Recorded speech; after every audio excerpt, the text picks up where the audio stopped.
திண்டுக்கல் மாவட்டம் வேடச்சந்தூர் அருகே வாங்கிய கடனை திருப்பி கேட்டு அறிவாளுடன் சென்று மிரட்டல் விடுத்த நபரால் பரபரப்பு ஏற்பட்டிருக்கிறது.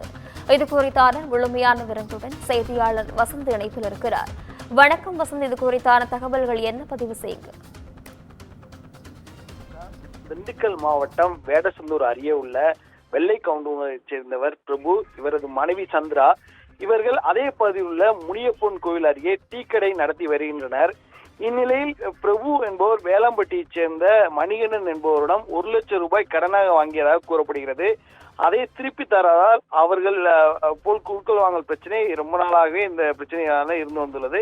இந்த நிலையில் மணிகண்டன் மற்றும் அவரது உறவினர்கள் தர்மர் மற்றும் சின்ன முத்து ஆகியோர் பிரபுவின் டீக்கடைக்கு சென்றுள்ளனர். அப்போது பிரபு வெளியே இருந்ததால் சந்திராவிடம் உன் கணவர் வாங்கிய கடன் பணத்தை தரவில்லை, அதனால் உடனடியாக கடையை காலி செய்யுமாறு கூறி மிரட்டியுள்ளனர். அதற்கு சித்ரா மறுத்த நிலையில் உடனடியாக ஆத்திரமடைந்த மணிகண்டன் தரப்பினர் காரில் இருந்து அருவாளை எடுத்து வந்து அங்கு அதை கண்டு அதிர்ச்சி சித்ரா குடும்பத்தினர் உள்பக்கமாக பூட்டிக் கொண்டனர். அப்போது மணிகண்டன் தரப்பினர் கடையில் இரும்பு கம்பியில ஆக்ரோஷமாக அருவாளால் வெட்டு தகராறு செய்தனர். மேலும் கடையின் முன் நிறுத்தியிருந்த இருசக்கர வாகனங்களை அருவாளால் வெட்டி சேதப்படுத்தினர். அப்போது அனைவருமே கொண்டு விட வேண்டும் மிரட்டி சென்றதாக கூறப்படுகிறது. இதனை கேட்டு அதிர்ச்சியடைந்த அருகில் இருந்தவர்கள் அவர்கள் 3 பேரை பிடித்து கூம்பூர் போலீஸ் நிலையத்தில் ஒப்படைத்தனர்.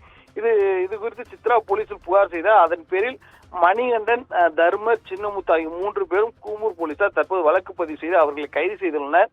இது மணிகண்டன் தரப்பினர் அருவாள் வெட்டி அந்த கடையை அருவாள் கடைக்கு தகராறு செய்து கம்பி வேலை உள்ளிட்ட வெட்டும் காட்சிகள் தற்போது சமூக வலைதளங்கள் பரவி வைரலாகி வருகிறது. பெரும் அதிர்ச்சியை தற்போது ஏற்படுத்தியுள்ளது. நிசா.